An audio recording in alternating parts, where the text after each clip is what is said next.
What would you do if the person you trusted most, the one you thought you knew better than anyone, shared their heart with someone else in a moment of weakness, blurring the emotional boundaries you thought were unshakable?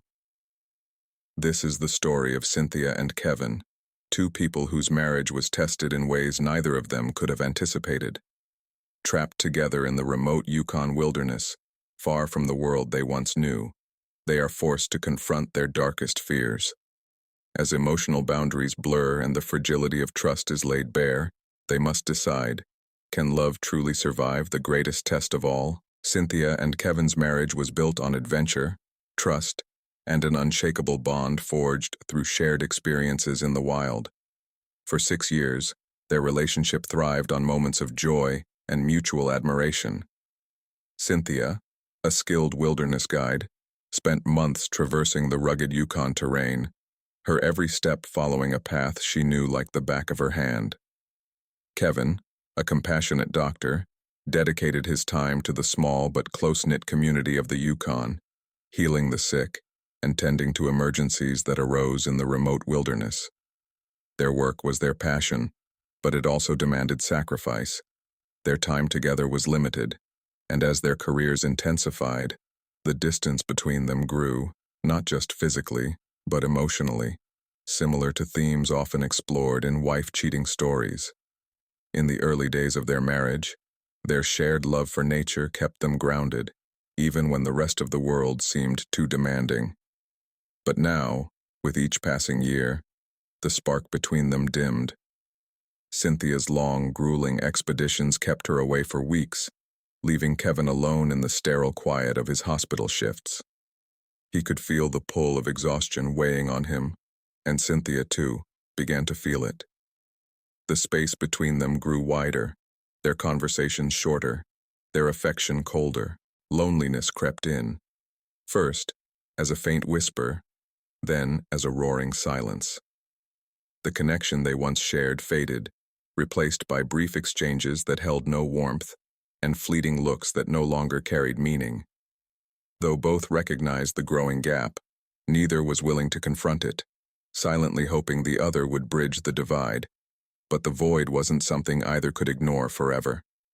The emotional walls they'd built around themselves would soon crack under the pressure, much like the scenarios depicted in a real-life infidelity story. When it did, the choices they made would forever alter the course of their relationship. The first night she spoke to Lucas, it seemed like nothing more than a casual conversation. He was young, eager, and a newcomer to the wilderness guiding team. She had no idea then that their paths crossing would be the beginning of something that would challenge everything she thought she knew about herself, about her marriage. At first, it was strictly professional. Lucas had questions, and she had answers, about survival, about the wild, about life in the rugged Yukon. But the long, frigid nights had a way of blurring the lines. Their team would settle in for the night, exhausted from the day's hike, but the darkness outside always carried a different kind of weight. Cynthia found herself lingering by the campfire, staring into the flames, while Lucas sat beside her. The rest of the group slept, but she and Lucas remained awake, drawn into conversations that stretched far beyond their day-to-day work. She began opening up in ways she hadn't before. Her voice, low and soft against the wind's cold, spoke of the exhaustion she felt from being away from home, the isolation that came with living in the wild for weeks at a time. She spoke of her marriage, her fears, her doubts. Kevin was always so busy, always so tired. She had been craving intimacy, someone to listen, someone to care. Lucas's gaze held hers with a quiet understanding, offering empathy without judgment. It felt safe. For the first time in what felt like forever, Cynthia felt like she was being heard.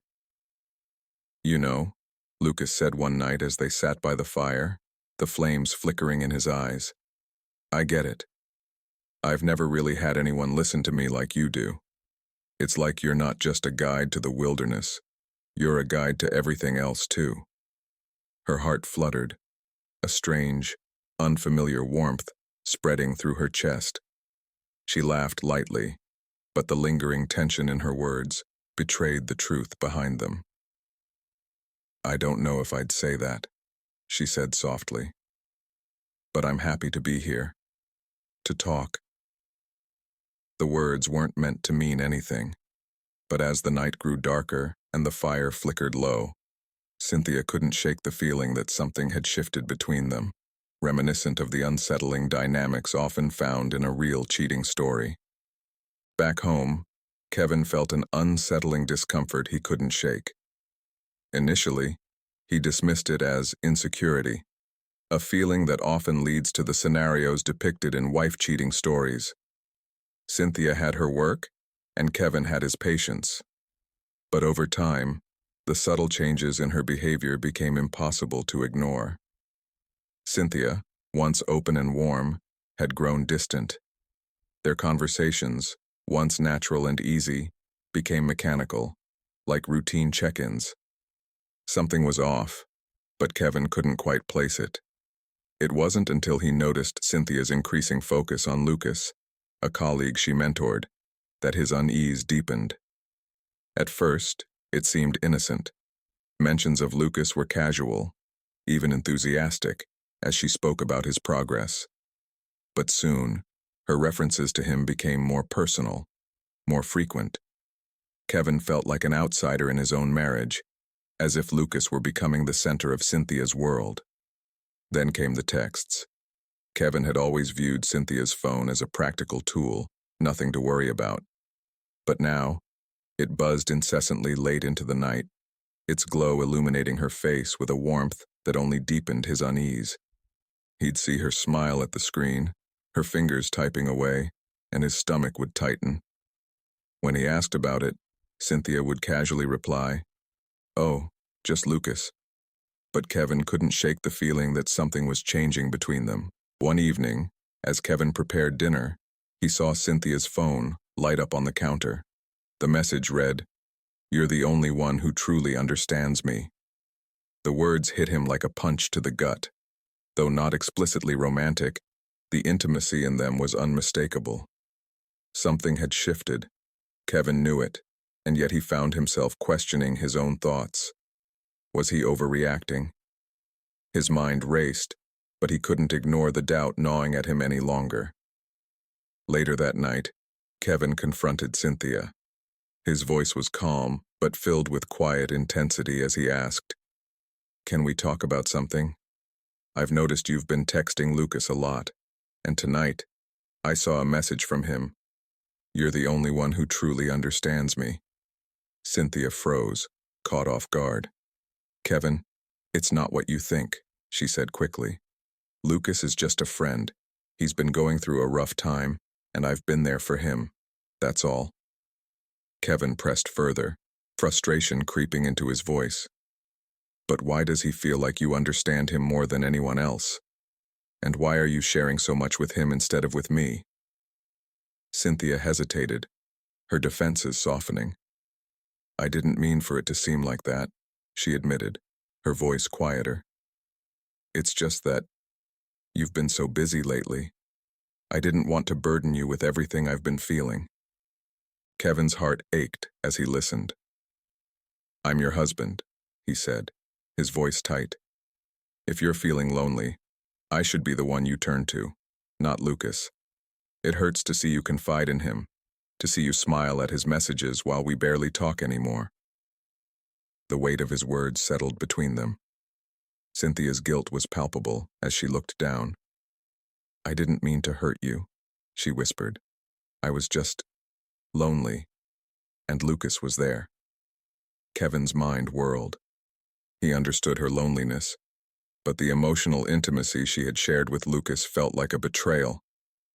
"I get that you've been feeling disconnected, but emotional intimacy is just as important as physical trust.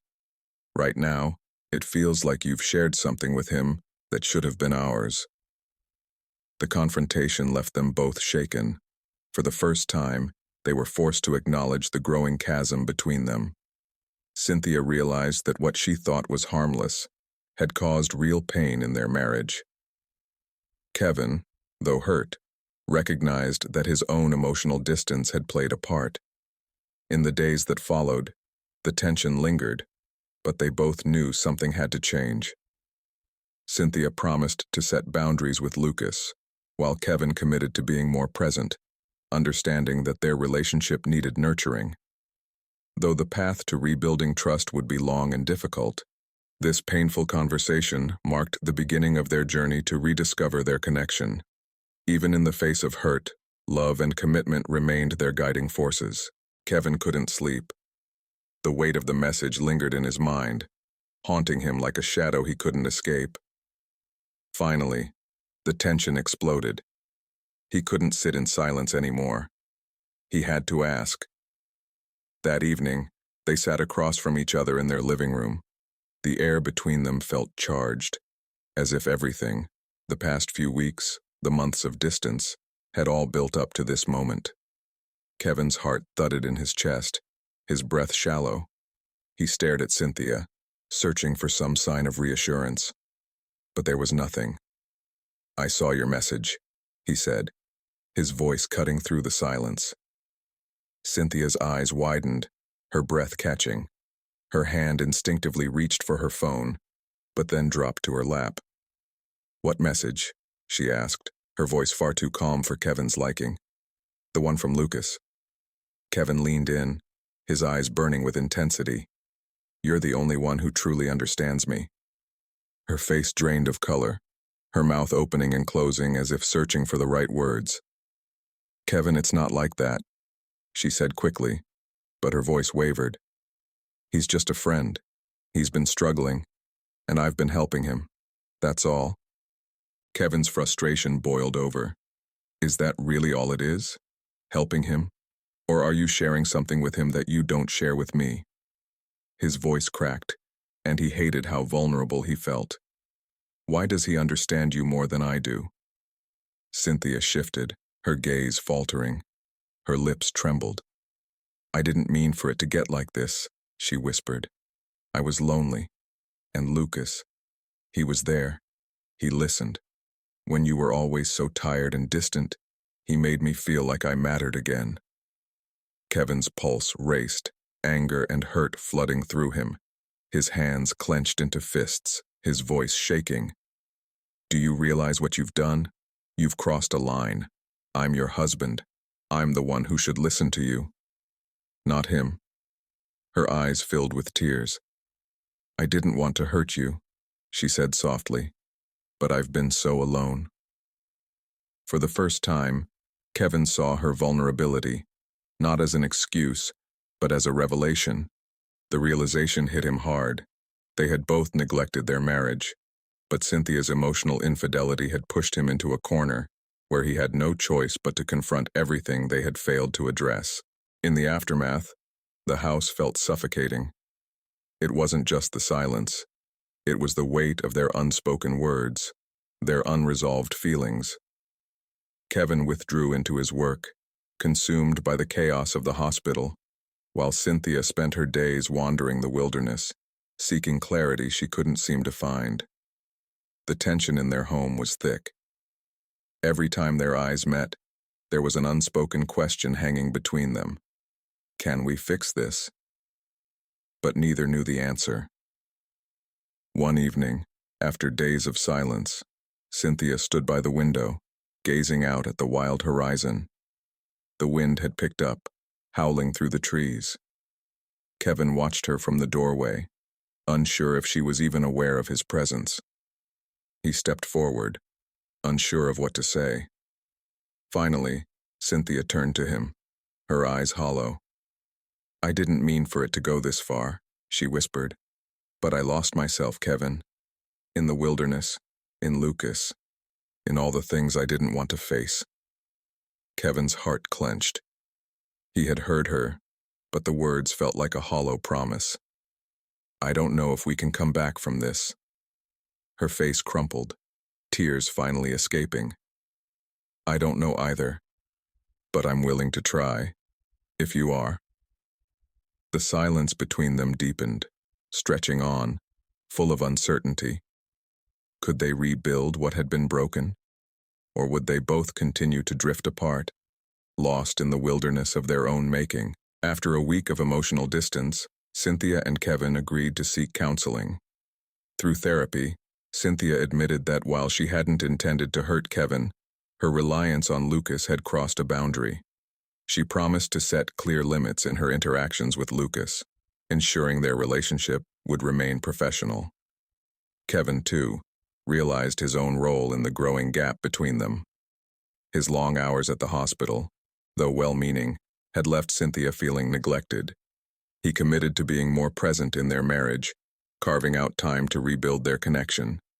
Their journey wasn't easy. Trust, once shaken, took time to restore. But as they worked through their issues, Cynthia and Kevin rediscovered the love and partnership that had brought them together in the first place. Learning lessons from true infidelity stories, they learned a vital lesson. Maintaining a relationship requires effort, communication, and emotional boundaries, especially to avoid the pitfalls of a cheating wife stories, not just with each other, but with the world around them. Have you ever faced a moment in your relationship that tested your loyalty or trust? How do you navigate emotional boundaries when temptation lurks? Share your thoughts and experiences in the comments below. Your insights could spark a conversation that helps others facing similar challenges. Let's dive deep into this together. Your story matters.